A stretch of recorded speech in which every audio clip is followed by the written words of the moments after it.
Amid the scurry of fall foliage, hundreds of Idaho cyclists switch gears from road and mountain to cyclocross.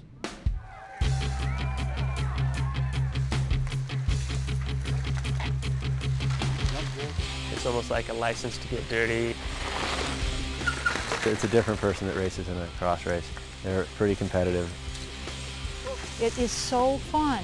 I think if people try it, they're pretty much hooked. Sean Mitchell of Boise is one of Idaho's best and most experienced riders. There's sand, mud, grass, gravel, asphalt. All kinds of conditions would require you to be able to dismount your bike in a fluid and most efficient manner to get over that obstacle, get back on your bike, and keep riding to the next area. We're about to start. Racers ready. Crowd ready. Go. And they're off. 1 hour and a lap of bike racing. Started by European road racers in the 1900s, cyclocross has become increasingly popular around the world, and now in Idaho. A typical course is usually 1.5 to 2 miles long. The terrain can be smooth and flat or steep and harsh. Add to that sharp turns, dismounts, barriers to jump over, hills to run up, and bikes to shoulder. You can say cyclocross is not exactly a sport for novice riders. Lap after lap, towards the end, you can start feeling it. It's a challenge Pocatello's Bob Walker took on 3 years ago. I think I was immediately hooked. After years of racing on the road. And wherever you find 53-year-old Bob, you'll usually find his wife, Chris. Champion Masters road racer in her own right. She's better than I am. But I'm okay with that. It's not all about fitness. It's about fitness, bike handling. Those bike handling skills are constantly being tested. Unlike road and mountain biking, you never stay on the saddle for long. Chris says the variety of skills needed to make it through a course is what makes cyclocross the fastest growing subsection of USA cycling. I think it says that people are ready to try something different. They're ready for a new challenge. They're ready for something that's not so time intensive. Cyclocross race is 45 minutes to an hour, so it doesn't take 15 hours a week of training to be competitive. And you can bring the family out.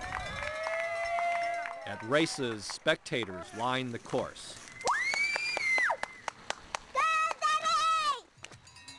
In their hands, you'll often find cowbells.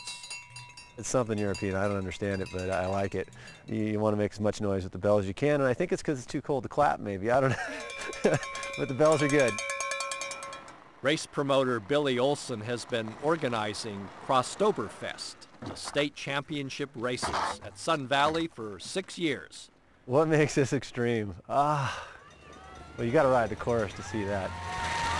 From the rider's perspective, you can see the ride can be bumpy, messy, and intense. There are a ton of places to really lose a lot of time. It's a mental course. You've got to think about what you're doing, and you've got to really stay on it. Look at the size of this field. Disaster lurks, sometimes before the race has really even begun.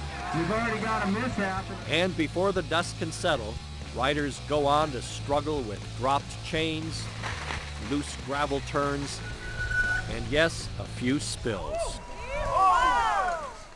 And that's what happens, you get a little greedy, maybe try to catch up with one more rider, maybe keep that rider from catching you, and down you go. Even top riders like Mitchell find out bikes designed specifically for cross don't always stand up to the elements. During the race, I discovered that my fork was snapped. And this is a carbon fork, so I am pretty lucky that that held up the rest of the race. Cyclocross races are put on nearly every weekend in the fall through early winter, including this one at Sandy Point Beach outside Boise. The courses are always different. Loop after loop, these riders weave through a seemingly endless maze on grass. Decelerate for quick turns. Nice. Bunny hop over obstacles. And encounter several sand pits, which can be tricky terrain.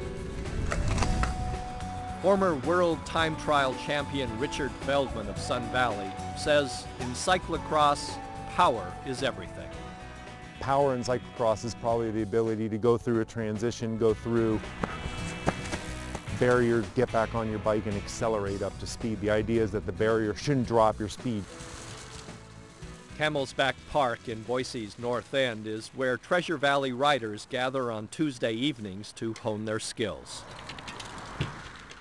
Riders say they hope that practice pays off in races, especially when you face a new challenge, like the steep hill featured in Crosstoberfest. Because it's going to be a sufferfest, and I'll just concentrate on pushing myself.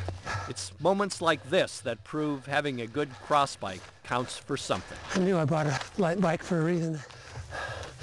Sometimes, much to the crowd's pleasure, this hurts. I talk to myself. Okay, come on, Bob. Back on, Leon. A-group riders, including Sean Mitchell, can manage 10 loops in an hour. Throughout the course, each rider is focused on gaining time wherever he can.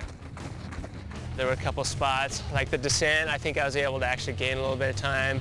The barrier section, I think I was a little bit smoother through that and was able to get a little bit at a time, a couple seconds.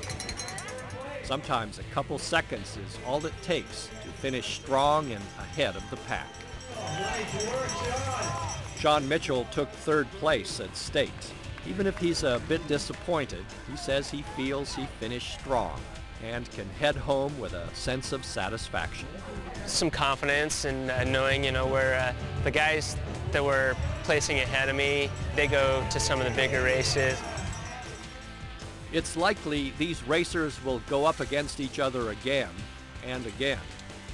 Some guys like to race to finish, I like to race to win.